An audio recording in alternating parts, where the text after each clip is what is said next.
Let's begin with the bow.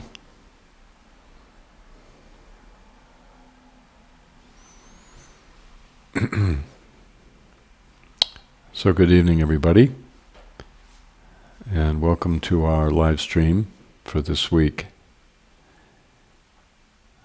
We had our first snowfall in Boulder, our first storm a couple days ago, so winter has arrived.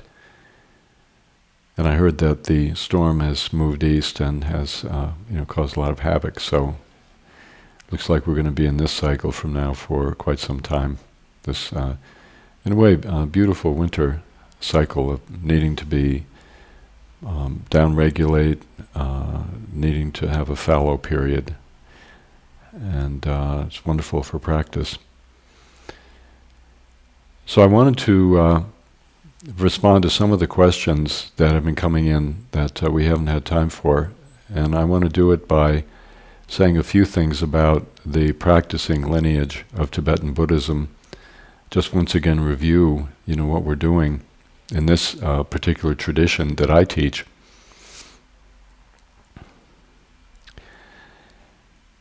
So I think the first important point is the importance of practicing. I know that I meet a lot of people. I've met a lot of people over the years at Naropa at the University of Colorado, where I taught in the Religious Studies department part-time. And of course, most of all in my Dharma teaching in Shambhala International over 30 years, 35 years, and in Dharma Ocean. And we as a culture, and I think we and students of mine in my various classes and programs, we're very sophisticated in a way compared to other populations in the traditional world, where a lot of practitioners actually didn't really know that much beyond their own immediate cultural framework. And of course, because of our education and because of the access that we have to disciplines of history and psychology and sociology and science and so on, the people that I've met over the years are extraordinarily sophisticated, and they think very deeply about things. And there's an addictive quality to it that I want to emphasize tonight, that often when we read things and we learn new things, although of course information is very important and broadening our point of view is very, very important, at the same time it can be a substitute for, particularly in Buddhism, it can be a substitute for the really hard and gritty work of sitting down with oneself and turning the gaze inward and facing who we are and what's going on with us moment to moment.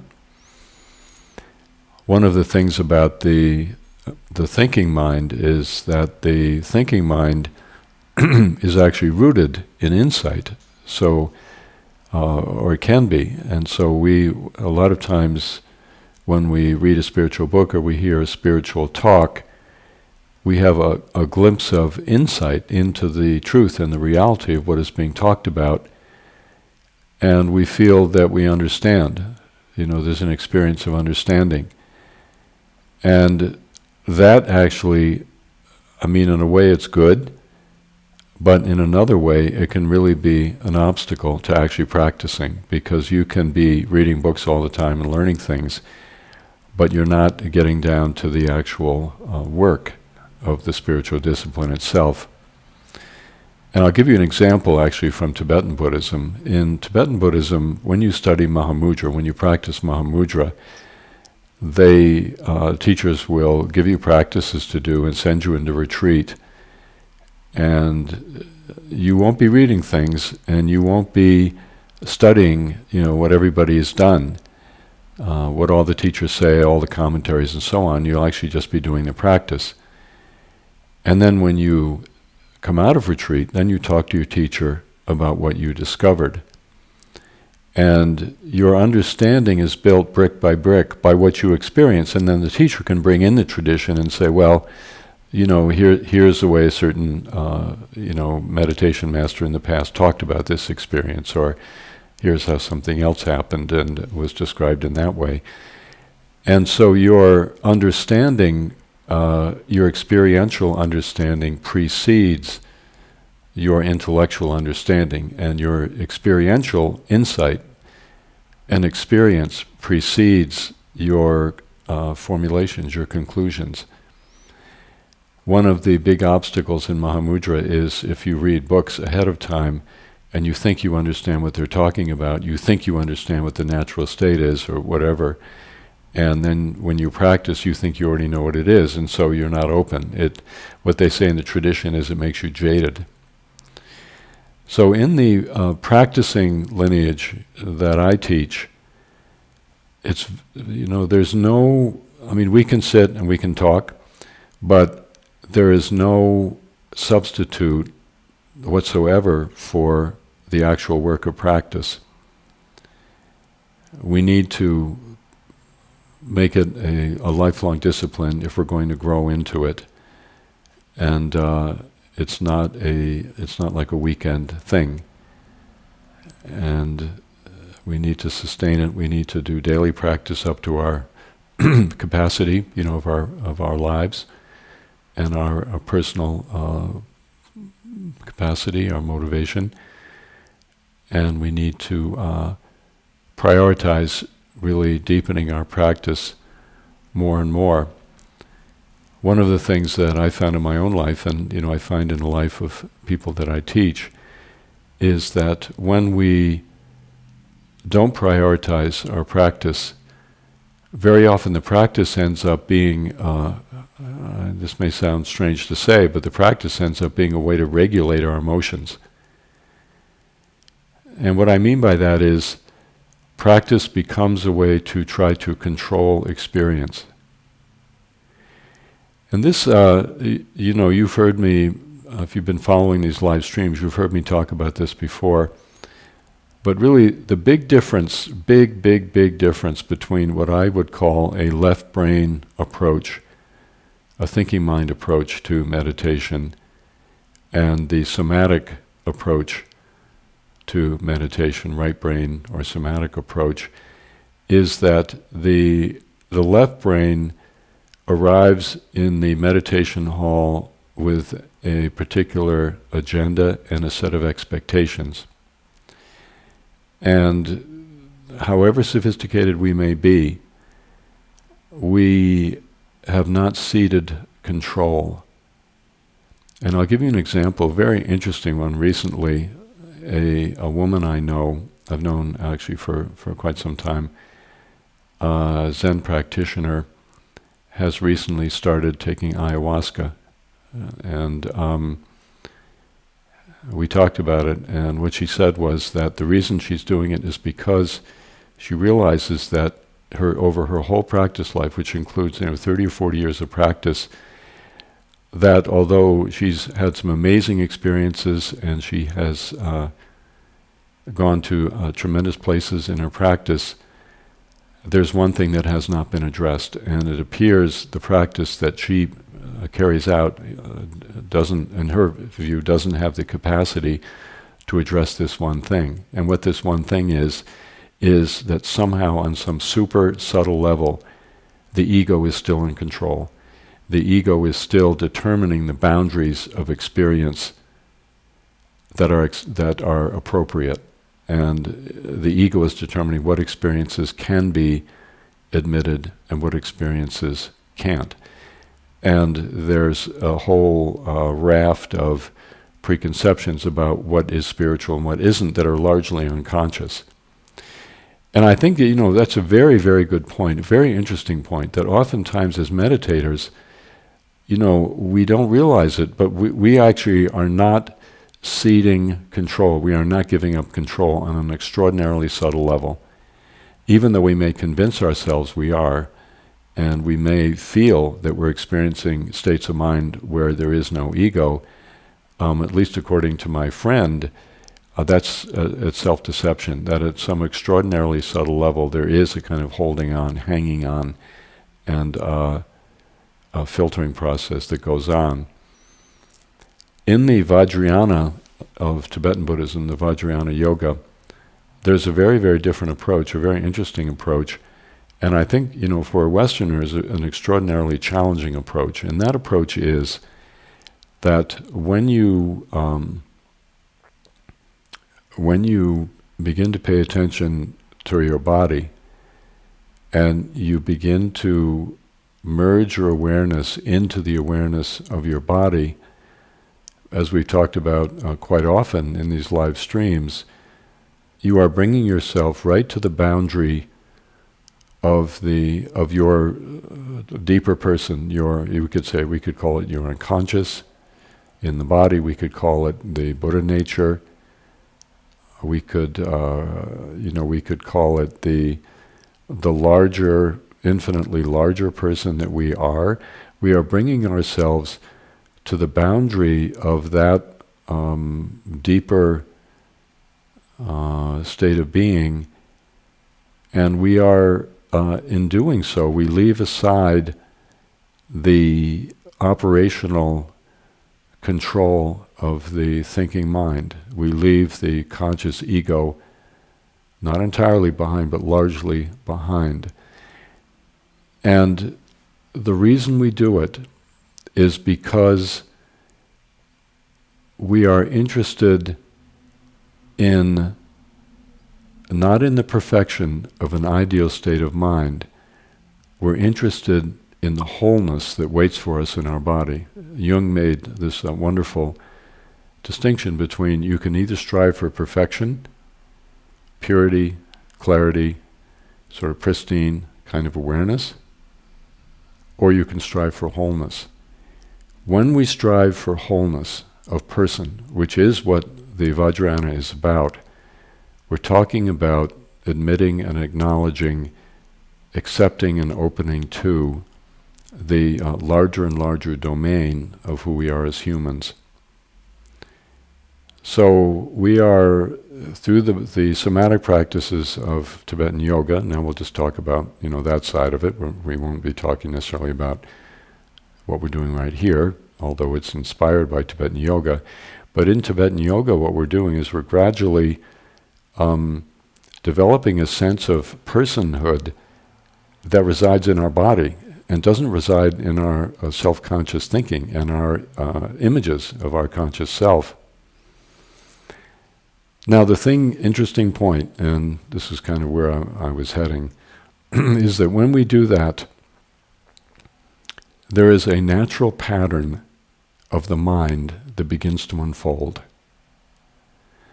Trungpa Rinpoche once said, in fact he said it quite a bit the very first year he taught in the United States, this was a theme, that the practice of meditation means opening to the natural unfolding of the mind, or the natural unfolding of our own awareness. It's meditation is developing a complete acceptance and openness toward the natural pattern of our mind.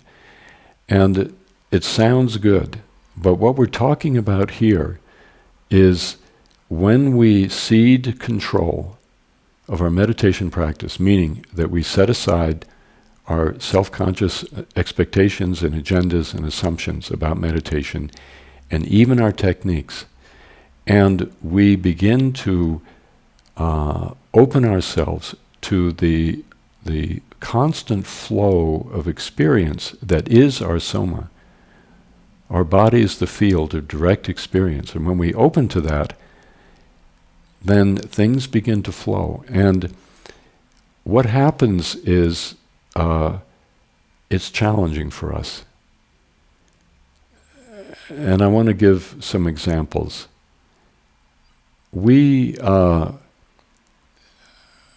I'll speak for myself personally. There are certain states of mind that as a male in this culture of my generation, and as a human being, there are certain states of mind that I find, certain feelings really, certain kinds of direct experience that I find very, very, very threatening. And up until recently, some of them, they were so threatening that I didn't even acknowledge them.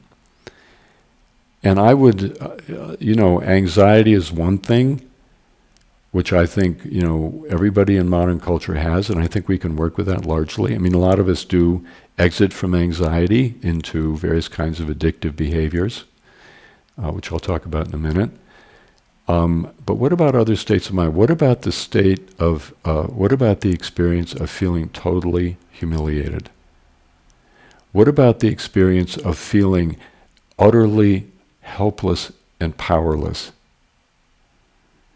What about the experience of feeling totally alone, like a little atom floating in dark, empty space, desolate, alone, filled with despair? What about that? And what about all the other experiences that we could feel and that come up? So we could talk about positive experiences too, but these super negative ones, for an adult person to experience these kinds of emotions is very, very difficult and very, very threatening. And yet they are part of the natural healing of the mind, if we could use that metaphor. There's a natural unfolding of the mind where all of the almost infinite range of experience that has been part of our life, beginning from the very, very beginning of probably our conception, these have been part of our experience. And as adults, we have walled them off in order to maintain some sense of personal coherence and respectability and to have some kind of conditioned self-esteem. We have all these things as adults that we are trying to accomplish, and we sacrifice the totality of our experience. So the interesting point is that for most of us, and this is not true of all of us, but for most of us, these kinds of extraordinarily difficult emotional states and feeling states, they come about basically for little or no reason whatsoever. Some little thing somebody says that we take it as being disrespectful. Some little thing somebody does, it feels to us like we're being discounted. Somebody says something and suddenly we feel unworthy, that we don't have a right to exist. We have maybe our house maintenance person isn't paying attention to what we're telling them, and they're running the lawnmower in the middle of the night, and suddenly we're plunged into this feeling of being helpless and completely we've lost control. And I think that those kinds of trivial incidents that set off these very, very, very profound and very difficult and extraordinarily painful experiences, and these feelings that are some of the most painful things human beings go through. Those happen to all of us, and they happen a lot. And what normally happens is that we push them away in a normal culture where making the journey to befriend, all of the darkness and all of the terrifying experiences in us, in a culture that not only doesn't prioritize that work but doesn't even acknowledge it, we have a lot of ways in which we turn away from the pain. Because really what's happening when those kinds of things come up is that we are experiencing a loss of our ego. The idea that we can, that we're in control on some level and that we can manage our experience and that we can, direct things in a positive direction. When we feel totally humiliated or when we feel completely helpless, then at that point that whole mechanism is, it's a sham. And rather than actually face what's really going on with us, we turn away. And this is where addictions come in. We turn away to work, We turn away to relationships, engaging with somebody. We turn away through drugs, through alcohol. We turn away, we turn away through going into our thinking mind and, maybe blaming somebody for something, or blaming ourselves, or getting angry at somebody else, or getting angry at ourselves, or, engaging in talking about, well, this person should have done that, or I should have done that. These are all addictive responses. And this is something that really the Vajrayana has to offer to the current conversation about addiction, that basically every time we turn away from the actual flow of the mind, with all of its light and all of its dark, we're turning away towards something. And that is what addiction is, whether it's a food addiction or anger. Anger is a true addiction. Anger meaning not just sort of yelling at people and losing your temper, but even freezing, putting out some kind of coldness when somebody does something. When somebody does something to us that hurts our feelings, some of us put out a kind of coldness. We sort of withdraw, and it's just like this. You don't say anything, you don't do anything. But that's anger, and that's an addiction. So we're doing this all day long. And what I'm saying here is that meditation practice, when it's approached from a left brain point of view, is also part of an addiction, in the sense that we are turning away from the tremendously raw and rugged and destabilizing flow of our actual human experience towards something that's a solace. It could be chocolate cake, it could be getting angry, it could be putting ourselves down, it could be meditating. So, why is this a problem? Why is this, what is the problem with turning away from our actual human experience, when it is extraordinarily painful or threatening? The problem comes because there is within us a very deep and very powerful urge to become whole. As we've talked about, everything in the universe strives to fulfill the possibilities that are within it, whether it's an acorn or a flower or a star. And we are no different. When we engage in avoidance, what John Wellwood calls spiritual bypassing, we are turning away from the interior drive, really, of our basic state of being toward healing and wholeness. What happens when we turn away from our experience is that we miss an opportunity to resolve the painful feeling. Trungpa Rinpoche once said, it's often quoted, I quote this very often, that what happens with us is very, a very stark and very vivid feeling arises, such as the experience of tremendous loneliness, which any of us can experience at any time, or desolation, which any of us can experience at any time for no reason whatsoever. Something like that pops up, and if we stay with it, that particular feeling of desolation has come on a mission. And the mission it has come on is to resolve itself, make itself known to us, and lead us forward. There is a sense in the Vajrayana that every dharma, which means every experience that arises, comes on a mission to communicate information to us that immediately makes us a more complete person. In the past, we had been holding that emotion at bay. We've been keeping any feeling of humiliation or powerlessness or helplessness or despair loneliness, self-hatred. We've been keeping those out of sight of ourself largely. And it's taken a tremendous amount of energy to do that. It's tied up our awareness very greatly to keep all of those feelings out of the picture.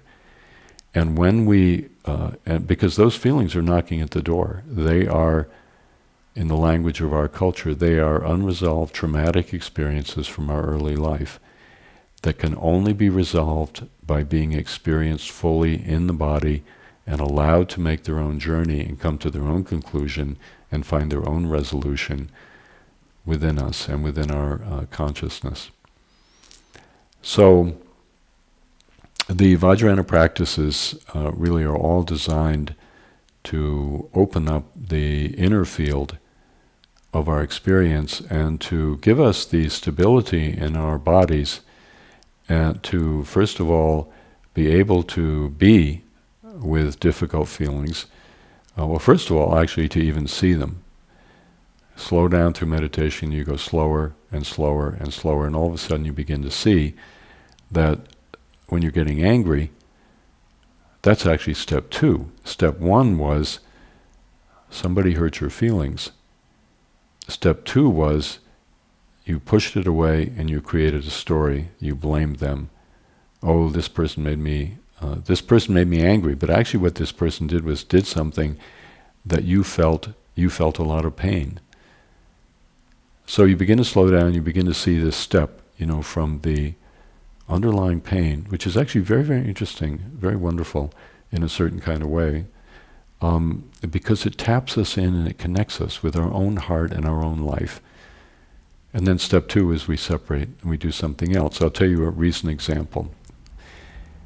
I cooked dinner for the family, and the family at this point includes Caroline, our 15-year-old son Damien, and his friend Marlon, who's living with us actually this year in order to go to Boulder High, and the dog, Hiccup. And so what I thought was I'm cooking this big dinner for the family, and I went to Whole Foods and I got this wonderful steak, and I brought it home and I prepared it just so beautifully, and I got some salads, and I set the table and everything was really great.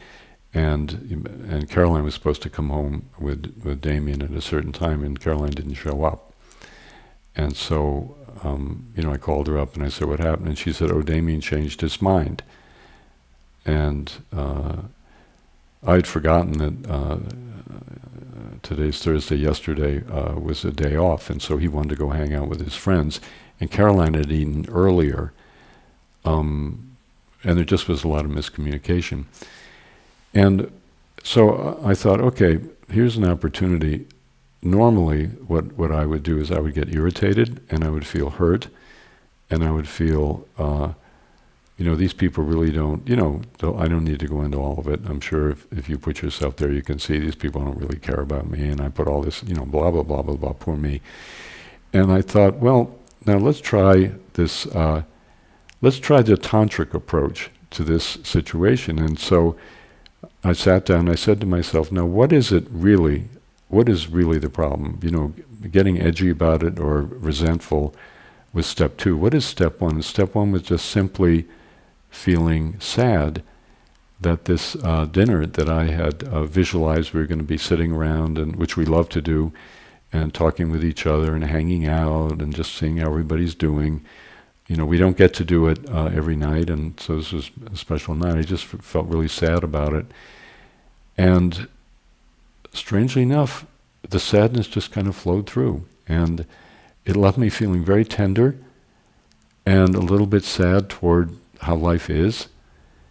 And then when they finally did arrive home, I just felt such a sense of appreciation for them.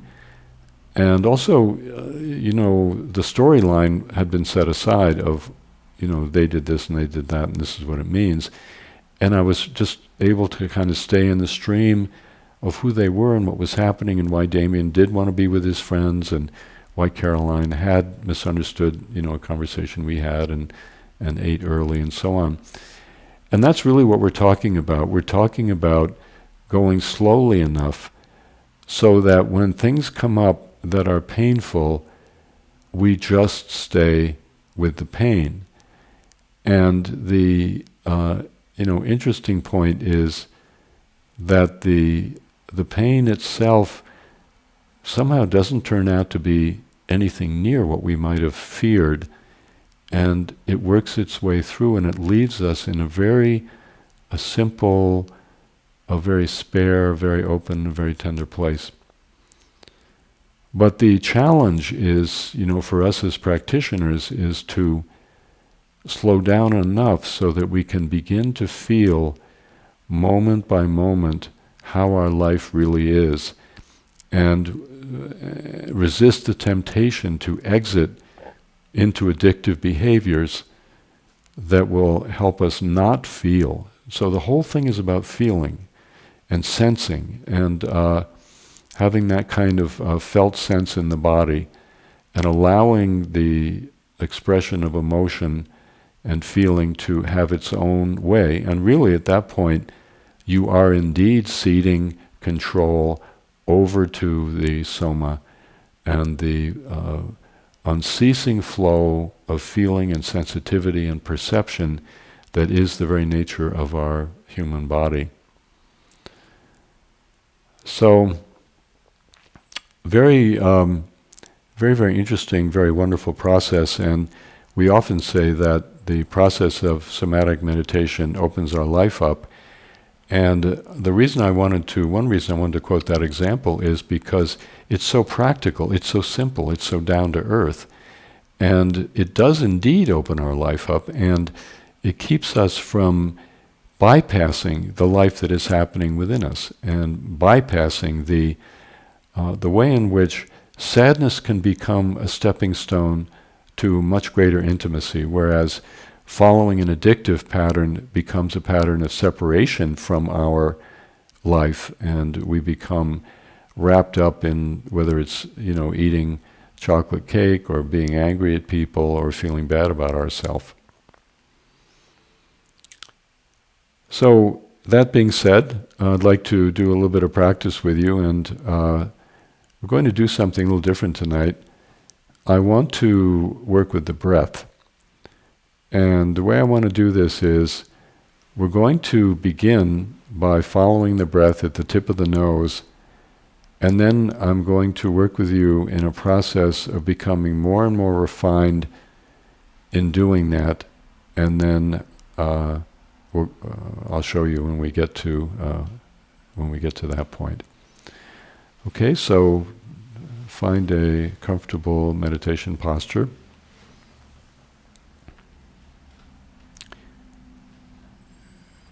And whether you're in your chair, or whether you're on your bench, or whether you're, you can even do this lying down, although you might make you a little bit sleepy, but it's possible. Okay, so we're going to begin by just feeling the breath at the tip of the nose. So what we're going to do here is we're going to use the breath itself as a gate into the natural state. That's what we're looking for here, just to give you an overview. Okay, so we're breathing.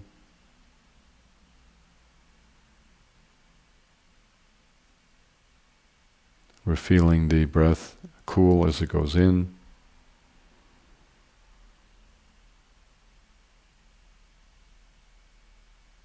And slightly warm as it goes out.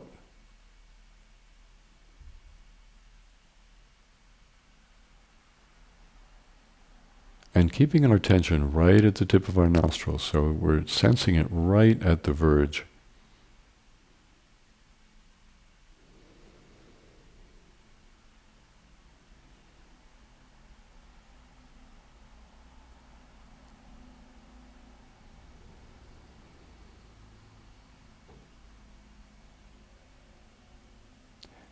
So let's do a count of 4. We're going to do 4 breaths, and during that time, try to keep your attention completely with your breath, not wandering at all.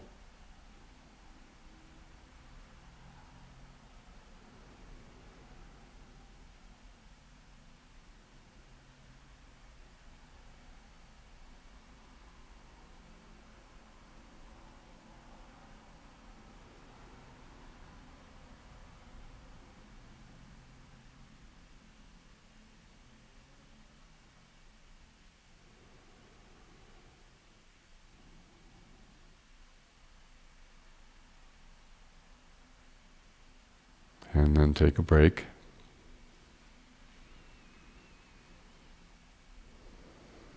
And then just try once again. And this time, see how far you can get. See if you can get to 10.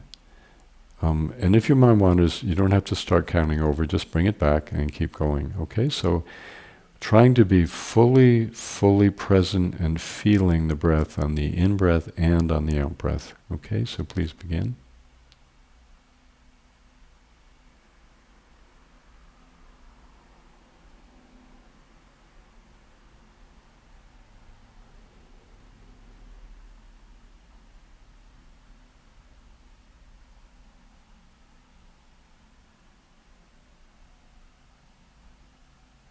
And let your breath slow down just as much as it wants to.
Okay, so now we're going to breathe into in the same way.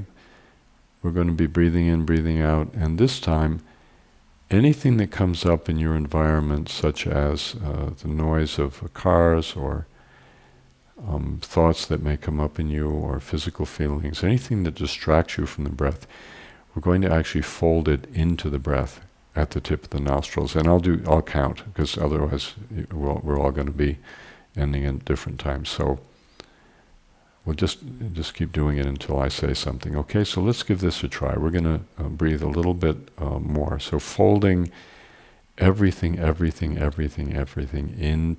the sensation of the breath at the tip of the nostrils. Okay, so please begin.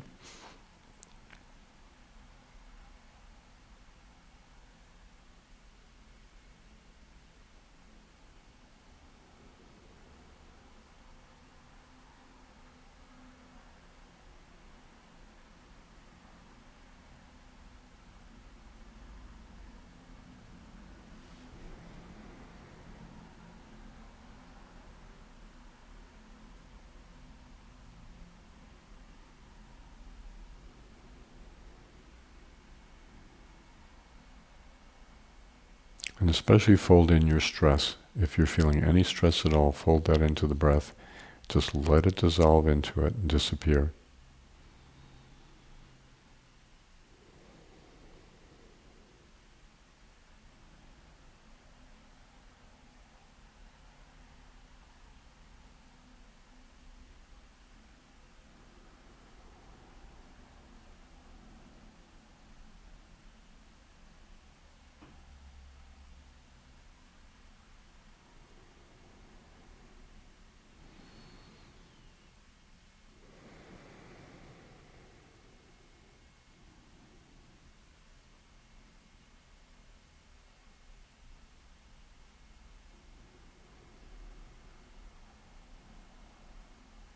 And feel yourself softening into the breath as you do this.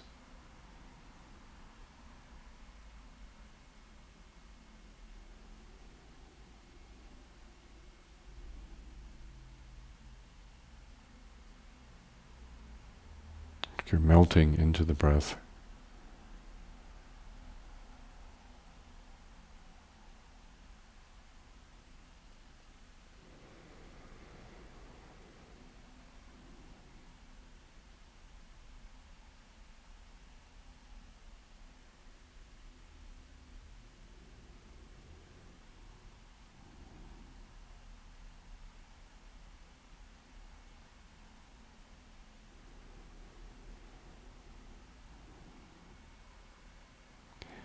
we're going to begin to breathe in the environment into the breath. So we're going to, as we breathe, we're going to be feeling into our environment, into the room you're in, into the light, into the noises outside, into whatever's happening. And so we're extending our awareness out and we're breathing the totality of our environment into the breath at the tip of the nose. We're breathing in the space, actually, of the external environment.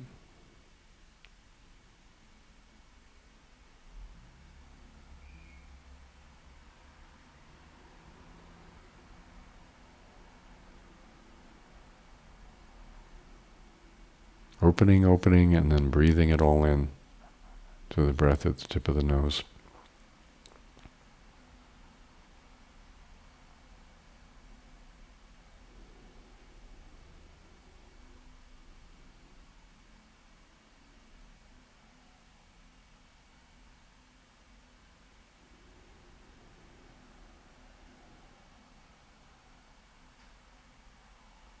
Any distractions, any thoughts about situations outside of yourself or people, any difficulties of breathing it all in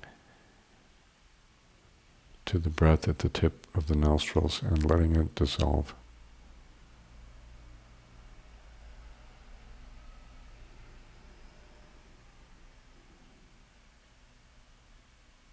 And as you do that, let your awareness become bigger and bigger.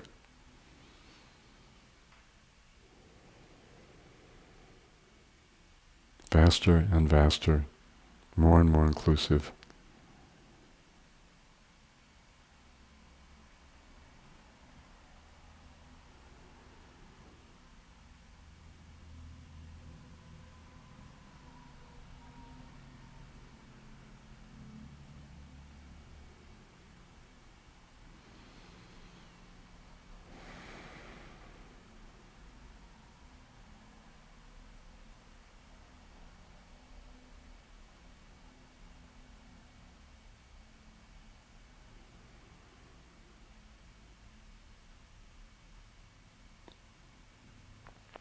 And now we're going to breathe in the very same way through all the pores in our body, bringing the entire space of the external world and all of its events and creatures. We're breathing all of that in through all the pores of our body on the in-breath.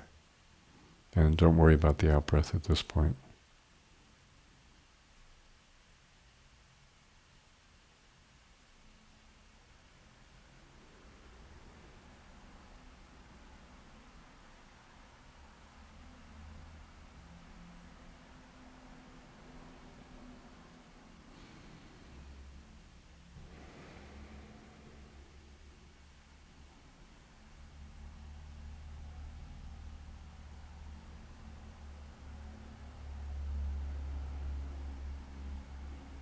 So that all of the eventfulness outside is actually part of your body.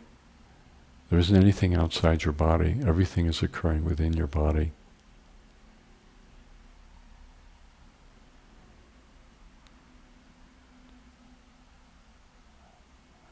And continue breathing in through all your pores.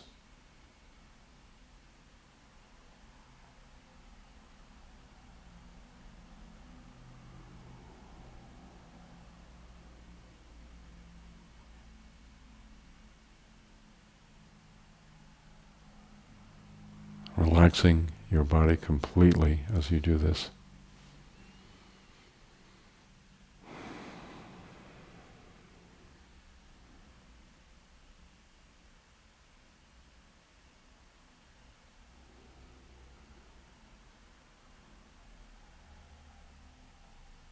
Notice there are a lot of feelings when we do this. Notice your heart, how it feels.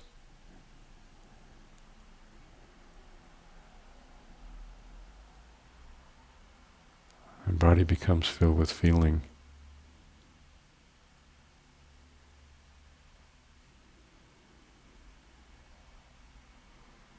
Awareness becomes brighter and more peaceful.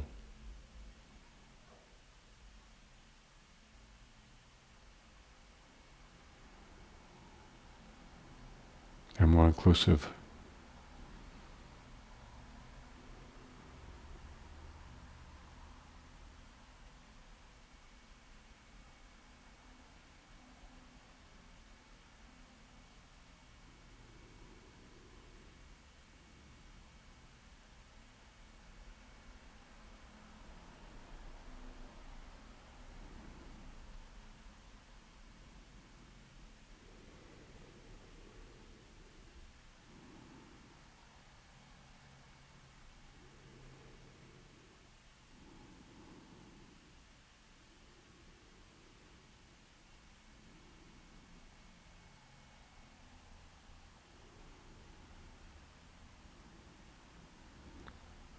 And then a sense of opening yourself to the whole universe.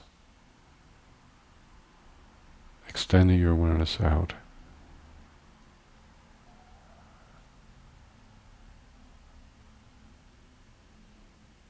And breathing in through all the pores.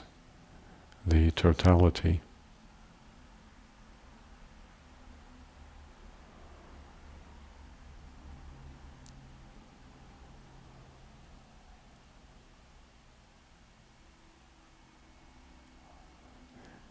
So that your body includes everything. The black holes in space, the exploding stars, the galaxies in formation,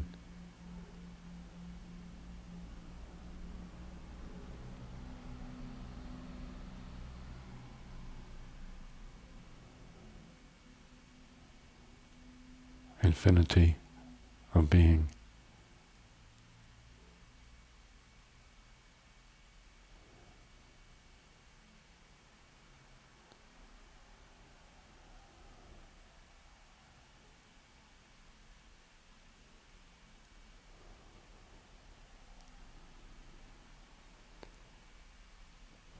And tracking the feelings in your body, in your heart.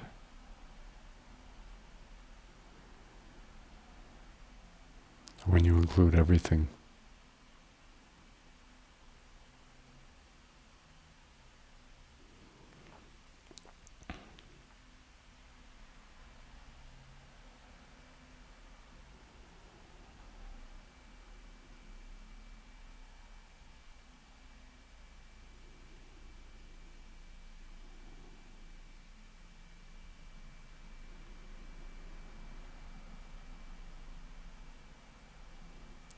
And then you can let go of the breathing technique and just sit and just be with that open, vast state of being.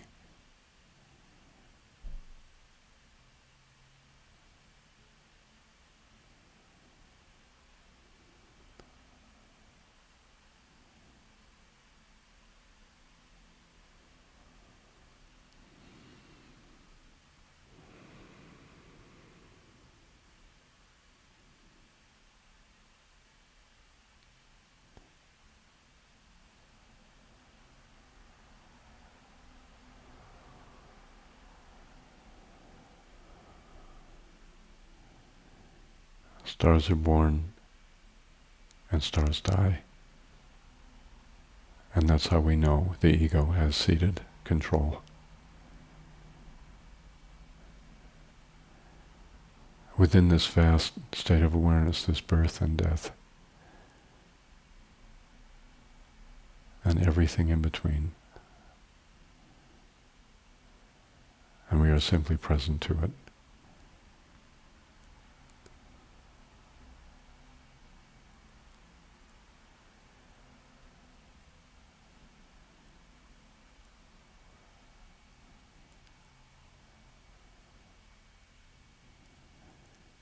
In the Vajrayana, this state of being cultivated and becomes what's called great bliss. The great bliss of being itself registers in our body.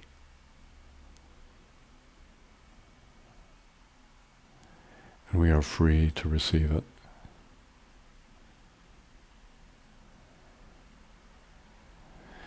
Okay, wonderful. So once again, very wonderful and beautiful that we can practice in this way together. So again, I'd like to invite Elizabeth to come join me.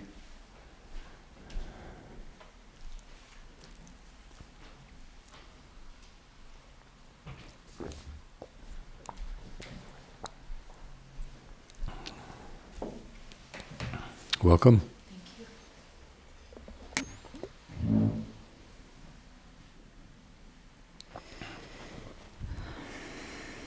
That practice really brought up for me something I've been thinking, reading people's questions. Oh, what was that? From 80 countries, people are tuning in on the live stream, and it's just really beautiful to feel their sincerity and really feel that sense of the interconnectedness of all of us and people all over the world practicing. It's really, really it's amazing, nourishing isn't it? to think of. It is nourishing, Yeah. Okay. Janet in Michigan, you often mention an experience of the luminous or radiance in meditation. Since I equate both of these words with brilliant light, I'm confused about what you actually are pointing to, as I see only darkness. What exactly do you mean by luminous? Well, let me give you a little practice instruction, everybody. And maybe we can do this at some point. I'll do it with you. But you come into a state of stillness. You use, like the technique we use tonight, or all of the somatic practices that we do in Dharma Ocean, all bring you into what we call the natural state, which is this state of empty, open awareness. And then, basically what you do is, when we talk about brilliance, you put your mind at the back of your awareness, if that makes any sense. So you can just sit right now and just open your mind, open your awareness up, and let go of everything. And see if you can touch into this empty, open state of awareness. And then you put your own attention at the very back. And at the back of your awareness, wherever that may be, you have to find it. There is a backlighting. In other words, there's a kind of luminosity at the very back of awareness that makes the space bright and clear and open. And that, when I talk about luminosity or brilliance or brightness, that's what I'm talking about. And that one, it doesn't depend on light or dark.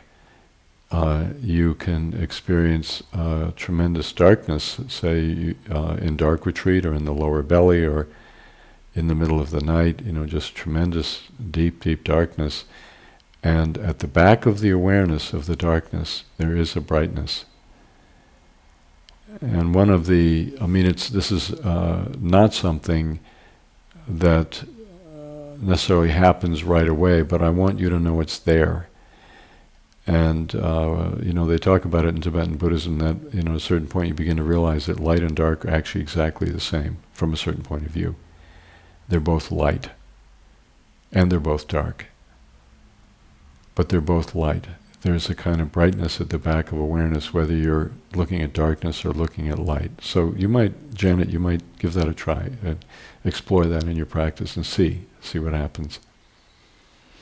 Ryan in Kansas City asks, after only 30 minutes of sitting, one or both of my legs go numb and start shooting pain.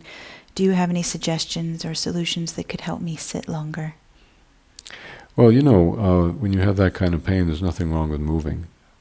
But be very deliberate, be very intentional, and just say, okay, I'm going to move.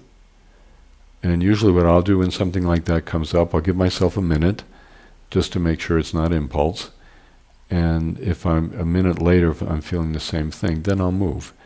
And there's no shame in it. It's very important. Otherwise, if you're sitting with that kind of pain, you can't really meditate. It's too hard to meditate.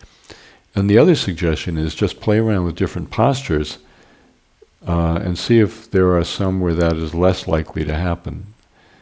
And it's a sad tale, but I sat cross-legged, for 35 years. But at a certain point, the pain in my calves, in this case, I got a lot of cramping in my calves. The only way to cure it is to sit like this on a bench, and it was hard. But now I'm completely fine with it. I feel totally comfortable. So that would be the other thing: is just figure out a posture where that's not going to happen to you as much. Yeah. For me, it's all about a buckwheat cushion. If Oh, I does sit that on really a help you cotton a lot? cushion at 5 minutes, my legs are dead. But if I sit on a buckwheat, it's no problem. Oh, that's great. my That's a thing. good tip. Yeah, thank you. Dave in Broomfield, Colorado. Mm-hmm. I'm preparing for my first solo retreat at the Cabin of the Crazy One. Mm-hmm. He's In going to do Crestone. 3 days. Yeah, that's in Crestone, on our land. Yeah. I'd like to hear your thoughts on solo retreats in this lineage and any advice you might have for me. Mm-hmm. I've been practicing indoor motion for a year now, and I've been drawn to solo retreats from the beginning. Mm-hmm. Yeah, it's very interesting, this question and this whole topic, because our lineage is a householder lineage that goes back to India, and maybe the 4th or 5th century. We have some evidence. And these people were all the castes. There were rich people and poor people, and people at the top of the scale, and people who were really virtually slaves in the culture. And they all did solitary retreats. They would, in terms of the cycles of the year, they would take time out and they would go into retreat somewhere or other. And they weren't necessarily long retreats, but solitary retreat is a very, very unique experience. And I was just talking to one of my friends tonight, just saying that, a lot of times we, in our modern world, people can't figure out how to do it. And they prioritize coming to programs and, my programs and Caroline's and other people's programs because they want the training. But what I want to say is that solitary retreat is very, very, very unique experience, and there's really nothing else that can really replace it. What happens in solitary retreat is you meet yourself in a more complete way than you're able to, even in programs. And it's funny because I can talk about solitary retreat and people think they understand what I'm talking about. But then they do one, and every single time without fail, they come back and they say, I had no idea. And, it could have been a difficult retreat, or it could have been an easy retreat, or it could have been chaotic, or it could have been peaceful. But people always come back and say, it was unbelievably transformative for me, and I had no idea.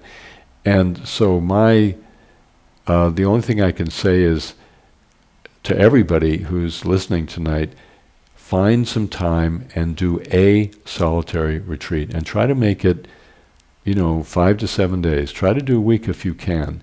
A lot happens in a week, and pretty much a week can change your whole attitude toward your practice. So I implore everybody who is inspired toward the practicing lineage, do a solitary retreat. Try to set one up in the next year. And see what happens. And I think it will be a very important step for you to do so. And we do have some instructions, don't we, on the website about retreats? Do you know, Scott, do you know?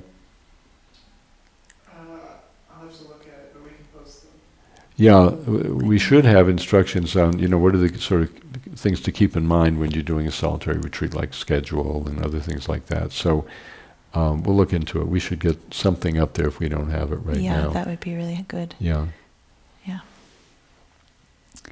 Claudia, I heard you talk about elemental spirits in a talk a few weeks ago. Could you explain what you mean by that? Elemental spirits. Connecting with the elements, and I'm trying to remember the talk. Well, just to put it in a nutshell, what I'm talking about is the tantric view of the cosmos. Meaning, as I say, very often, you've heard me say this on these live streams, that from the tantric point of view, everything in the universe is alive, and it is charged with dharmakaya, meaning that it's rooted in ultimate reality and it has life just the way we do. And some of the most powerful, I would say, intelligences, if we could put it that way, in the universe are the elements. There's fire. Fire is extraordinarily sacred. It's alive and it's filled with wisdom. In Dharma Ocean, one of our protectors is Pele, the Hawaiian goddess of fire, of volcanoes. And Vajragini is basically the internal reality. Pele is the outer. But fire has its own intelligence, its own energy, and it has a great deal to give us. And the same with the earth, as we know very well from our earth practice. So we have earth, we have fire, we have water, we have wind, and we have space. And each of those is, they're called in Native American tradition the powers of the world. But I prefer elemental spirits or the powers of the cosmos, because they are very, very extraordinarily active in our lives at all times. And it's interesting that in the Vajrayana, at a certain point, you're really relating with those spirits all the time. You're relating with those energies, because they're the actual foundation of life itself. Each of the elemental spirits is actually a dimension of emptiness. It's the energy of emptiness. So fire is one expression of emptiness, or the natural state. The earth is another expression. The wind is another expression. So each of these are ways in which the fundamental reality of all that is expresses itself. And through relating with the elements, your life it's a very different story from operating from ego. So Trungpa Rinpoche called them almost at the level of entities. I mean, nothing is an entity, but if you want to think about it, fire is almost at the level of an entity, the way we are. And it's a relationship. If you, and I don't want to go too far with this, I could talk about this, for the next day and a half, but the fire actually comes to us. When fire comes to us, or we engage fire is coming to us because it needs something from us, and we need something from it. In the Vajrayana, everything in the cosmos is alive, and anything that happens is the universe coming toward us for a relationality, for a relationship, for a transformative, you could say it's almost like lovemaking, where both parties are transformed. I was talking before about the experience of extreme helplessness. Helplessness it's a feeling, and that feeling shows up from the universe because, first of all, we need it in order to become whole. We need to integrate it, but it needs us to make its journey. It has a journey it needs to make towards being seen and accepted and open to, and to flow through and being experienced and being able to resolve. It comes with its own need. So the entire Vajrayana thing is that we are in relationality with everything in our life, and that's why the openness is so incredibly important toward our experience, because the one thing that isn't alive is our thinking process. Our thinking process, it is alive, but we don't take it as alive, we take it as dead. And we take it as we can manipulate it. Even it is alive, and if we relate to everything in that way, then we fulfill our purpose of being alive, which is to be in relation with the universe and make the journey of relationality and communication and communion with the universe. That's why we're here in the first place. So that's a very interesting question, and there's a lot to say. That's a start. Alex from Colorado, and this fits with your talk tonight. I feel embarrassed by this question, but I'm stuck on it. Are psychedelic drugs valuable in traversing the path? I've never tried them, but I've heard many anecdotes from people who've had life-changing and transcending experiences while doing them. Someone wrote, if LSD is like being strapped to a rocket, learning to meditate is like gently raising a sail. Mm-hmm. What do you think? Well, obviously, there's a lot of conversation about this topic between me and my peers, between other teachers, me and my students. We all talk about it a lot. And my view, which I think is borne out by just a lot of experience, is nothing earth-shattering, but what psychedelic drugs can do, and I was talking about ayahuasca before, actually, as a way to, my friend had of sort of getting outside of the control of ego. I think psychedelic drugs can and do, they catapult us into a state of being that is very, very vast and very, very open. But the problem is they also become an addiction. They become a substitute for facing certain aspects of our life. And when we when we use psychedelic drugs in order to satisfy our spiritual longing, we're missing what meditation, and somatic meditation in particular, does something very unique. And that unique thing is that psychedelic drugs do not change your habitual patterns because they throw you outside of your habitual patterns. They enable you to touch a state that is maybe where you want to go. But the thing is, then you come back and you're still basically the same person. You have these memories. I grant you have amazing memories, but you don't have the actual experience when you're actually in your body. You could have a flashback, but that's not something that really you can control. What happens in meditation is, when you come up, when you go through a process of meditation, and you're in your body, and your traumas, your painful feelings, all of these, this very increasingly vast range of human experience begins to open up. You're actually creating pathways between your consciousness and what your body knows. And what psychedelic experience is, it doesn't create pathways, it just plummets you into what your body knows in a very vast sense. So there's someone I know who has taken drugs his whole life, and he's a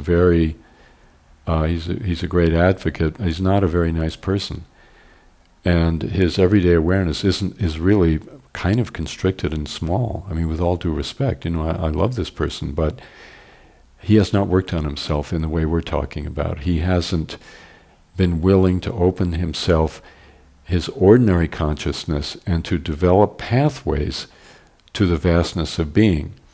You could look at, like, the corpus callosum is one of the structures that mediates the totality of what the body knows and the left brain, the small left brain ego mind. And what I think, and I'd like to know if people have experimental evidence, but what I think is, no matter how many mind-altering drugs you take, the pathways do not really, they don't heal and become more functional, become more open in a kind of permanent way. What that means is that you're really dependent on the drugs in order to feel spiritually satisfied. And, I have another friend who actually does ayahuasca every single week. And what I tell him is that, the pressure and the claustrophobia of ego never really builds up, because he can always do that. He can always exit. And therefore, he isn't motivated to dismantle the claustrophobic, narcissistic emphasis of the human ego. So I think psychedelics can be very opening in the beginning, but I think in the long term they can, and do, in my experience, turn into a substitute where the natural unfolding of the mind never really gets a chance to happen because this other thing is always going on. And I would say that about any addiction, that, any addictive process where rather than facing the claustrophobia and the pain of your ordinary human existence, you default to something else. All addictions are like that. And I would say psychedelics, can become that, do become that, for many, many people. And then you miss the gate, because the gate to infinity is actually the experiences that I talked about before. The experiences, the ordinary painful experiences of being human, when we open to them and surrender to them and allow them to make their journey, they become gates to infinity and gates to eternity. And again, that was William Blake's great insight, that when you respect, open to, and accept each moment of your life, and we're not talking about anything glorious, we're talking about how things actually are for us underneath the surface, that's where you touch eternity and no place else. Trungpa Rinpoche once said that, he tried LSD and probably tried everything else, I don't know. And he said that they're super samsara. And what he meant by that was they're incredibly seductive, and you can get hung up on trying to repeat those experiences over and over and over and over. Meantime, you're still stuck within the prison of ego. And you think you've escaped, but you actually haven't. Not really. So that was kind of heavy. I hope that was okay for everybody. This question is from Allison. There's 3 parts, so my synopsis of it is, she's wondering if people can have a really profound heart opening and that's the same as an awakening experience. Mm-hmm. And also wondering about teachers that have had an awakening experience, but perhaps their heart has not opened, and if you think that's possible. Well, I know, people do talk about enlightenment, and there are quite a few teachers I know who walk around saying they're enlightened. I think from our point of view, enlightenment is a state of being that is completely open. And if you claim you're enlightened and you're not, and your heart isn't open, that would, that would suggest that realization is limited. It's not the real thing. Mm-hmm. Yeah. Andrew asks, my question is concerning the relationship between what is commonly referred to as Kundalini and Tibetan Buddhism. I've been practicing with Dharma Ocean and I haven't heard it mentioned.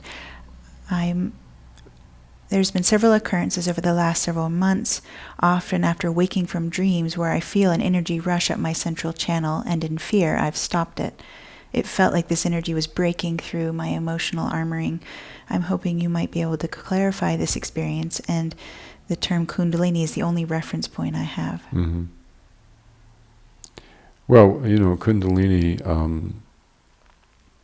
in Sanskrit really comes from Chandali.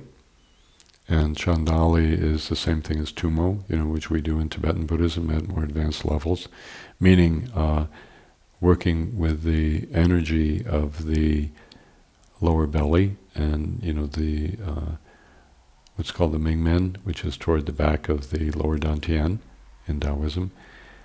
It's well known in our tradition, but we really don't do anything explicit with it until later on, until you have to be very, very stable, psychologically stable, and able to handle just a lot of different experience before it's really a good idea to work with. At Naropa and other places, I've met many students who have played around with Kundalini, and it never goes in a good direction, because what Kundalini does is it's like trying to force 2,000 volts of electricity through wiring that can only accommodate 100, and it throws people off, and you can become really quite ill doing it. And even if you are very prepared later on the journey, and you're doing the 6 yogas, some of my students are doing those now, and it's a rough ride. They will tell you it is not easy, and it stirs up and opens up the unconscious is what's going on in a very radical and very raw way. And if you're ready for it, it's fantastic. I mean, it's really what you're looking for, but it's not easy. And I think if, sometimes we have energy experiences that are similar, such as, Andrew was talking about. And if those happen, just stay in your body, stay down, stay low, just don't worry about it, and bring yourself back to your lower belly. I wouldn't get into trying to manipulate the energy particularly, but just come down to your lower belly, feel your legs, feel your feet, go take a walk, and don't do anything to sort of push on it or try to exaggerate it. Some people do that. It's they have this idea that they're going to run the Kundalini through their system, but like I said, it's if your system isn't prepared for it, then it usually doesn't go in a good direction. Ruvain is asking, in a recent webcast you referred to the empty open field of our eternal self in the central channel. Could you say more about what you mean by our eternal self? Well, it's the natural state. It's it's experiential. It's we're not talking about an ego in any sense of the word, but we're talking about when we go into our personal body, into this personal incarnation of ours, and we, for example, go into the lower belly and we open and we go deeper and we open and we find ourselves in a space that has, that's beyond space and time. It's called the fourth moment. We feel, this is who I really am. And it's paradoxical because it doesn't have any content, and it doesn't have any boundaries or any limits, and it doesn't even have any temporal coordinates. And yet the experience is, this is who I am fundamentally and truly, and that's what I mean by the eternal self. You could say it's an utter experience of non-self in the ordinary sense. But the reason in Buddhism, in fact in a very important text called the Uttara Tantra in Mahayana Buddhism in India, which is very important for Vajrayana, they actually call it the self, the eternal self. That's where that language comes from. Now one thing about, and this is a little bit more, maybe going a little further, in the Vajrayana, the space that emerges in your body it has a particular character or demeanor, and that is what we call your personhood. It's very strange, but the energy that arises out of the fundamental space that is your basic nature is very unique to yourself, the particular configuration of energy. So in another sense, that's why we often say that there is a true personality. You have a true personality, not the false ego personality, but there is a true personality. There is a true style of energy. There's a true, creativity that is the upwelling out of the emptiness of your basic nature, and it's unique to each person. So it's, again, very paradoxical language, but it's true to experience. This is what we find. And so we are trying to use language that has really been designed for something else to describe something that actually happens in people's lives. We do feel at home when we touch the empty, open, infinite, eternal beingness of our incarnation. And we do find that out of that emerges something that is very much us, very uniquely us, and has nothing to do with ego. And again, that's the uniquely Vajrayana approach. Santosha, if someone has been diagnosed with cyclical depression or another mental illness like bipolar disorder and is taking medication which has worked wonders in helping to relieve their suffering and help them function in the world, is their meditation practice or spiritual insights inauthentic? I think, this is obviously a very important topic.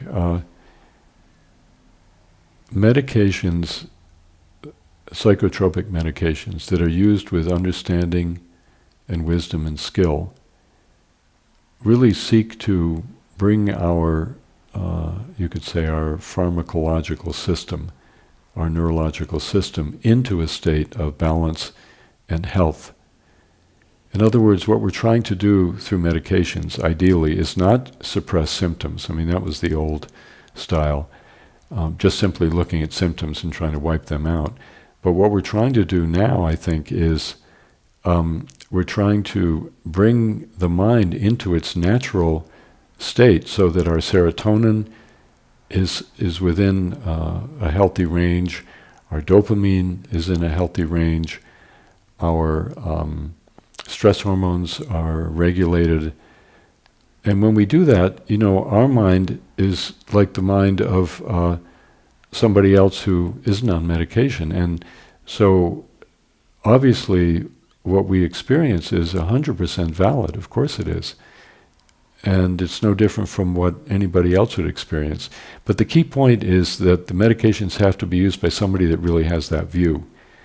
They're not just trying to get you, there have been a lot of books written about toxic psychiatry where, there are people who think the main thing is to get you back in the workforce and just do whatever it takes. We're not talking about that kind of medication procedure. We're talking about medications to bring you into a state of health and balance and wholeness. And then, the good thing about that for practitioners is then that really opens up the field of awareness. As an example, if you happen to be a highly stressed out person, which, so many people are, so many of us are so stressed out, cortisol is through the roof, norepinephrine is, constantly being flooding our system, adrenaline is flooding our system. It's very hard to meditate.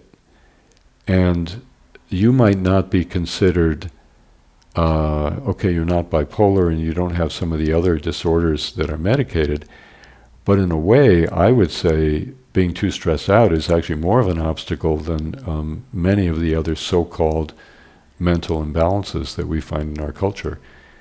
So, the key point is what kind of condition is your mind in? Is your mind open enough so that it can do its own thing? And medications for many people in our culture can be tremendously helpful for that very reason. And, by the way, of course, pretty much everybody medicates themselves. You just may not get it from a psychiatrist. You may do it with other things, theanine or GABA or melatonin, or if your dopamine's a little low, you may drink coffee. You know what I'm getting at? So pretty much everybody is looking for that even, balanced, open state. And I think if, these things are used with that in mind, then they're not only okay, but they're actually very, very helpful. Anna, she's had 20 years of really intense back pain. She feels like she's always in survival mode. I appreciate the opportunity for my spiritual growth through this healing practice, but my healing journey feels like a huge uphill struggle, and I would like to allow the natural ability of my body to restore and heal itself without the interference of ego operating from ambition and fear. So she's talking about the drive to get better and using meditation to try to get better. How do we surrender attachment to outcome without letting go of desire? I feel that I am grasping for health and life, yet I know the desire is a sane one. How would you have any advice? Well, I wouldn't give yourself a hard time about this. I mean, it's the very nature of a human being. Pain is really, really difficult, and when you have chronic pain, it's unbearable, really. And I think, it's true that it is a powerful journey that you're on, but at the same time, I think, it's appropriate and healthy to do whatever you can to try to move through and come to the other side. So, I've been through some bad places, and I did everything I could to get better, and I have come through them so far, and I'm glad, because you have more energy, to open and to be part of life. At the same time, I have personally an incredible amount of respect for people who have chronic pain or chronic mental illness. I feel it's a very sacred thing, that they are part in. It's almost as if the jaws of reality are squeezing more tightly on them than the rest of us. So, We say in our lineage, life will live. It's the purpose of life to live. And it's the purpose of you to live to your maximum capacity, and it's in you, it's in your cells. And I would just relax about the whole thing and just go along with it and use whatever methodologies and techniques and whatever drugs, and just try everything and see, and try the modalities, try people with back pain. I have to throw this in because it was miraculous for me. There's something called pro-low therapy, which any of you who have chronic back pain, it's worth looking into. It's a very, very powerful thing, and I've had chronic back pain my whole life, and it, just found out about it by accident, and it resolved it. I have a back that's more normal than most people my age. So I wouldn't give up, and I would just be very respectful of your situation, and I would try everything and see what happens. And I hope you come through it, because pain's tough. Pain is really bad. Lucy from Wales, and she wrote this last week. I have to decide which day to put my dog to sleep. It brings in a deep wave of physical and emotional pain, sadness and fear, and I wake up from it. Sometimes I'll do yin meditation to go back to sleep, but since I have to work every day, I don't want to meditate in order to feel better or feel calmer, but to touch the pain, and yet I can't seem to get in touch with it when I meditate. There's a resistance in me that meditation isn't piercing. Having the time in a busy working week to access the pain is also tricky. This creates more tension in me, and thus another barrier to feeling. Any suggestions how to work with this? Well, I just think, again, we have to relax about these things. There's a lot of anxiety here in how to manage it. And at a certain point, we can't manage it. We can't manage. And I wouldn't worry about it. You've got to relax and just step by step. And, when you put your dog to sleep, it's going to be very painful. And hopefully there'll be some people around you that can hold you and help you. But we can't, when it comes to these situations, extreme pain or life and death, probably the only thing we can do is just be with them and not become obsessed with trying to figure out the way to get it right, because you can't get it right. It's like when you die, you can't get it right. You're not going to get it right. And at some point we have to give in to the universe. We have to give in to what's happening in our life.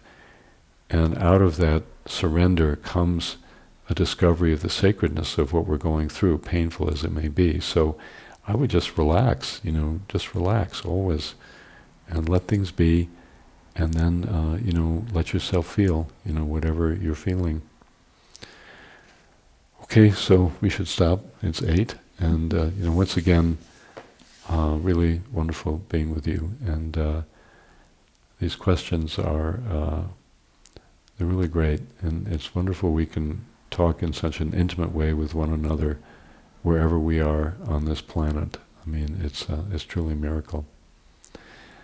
So see you next week, and then the week after is Thanksgiving, so we won't have a live stream that week, but the following week, I hope we can pick it up again. I'll be in Hawaii on solitary retreat, but this I want to do, so we're going to try to figure out how to keep it going, when I'm on solitary retreat. Okay, so see you next week, and we'll close with the Dharma Ocean Bow.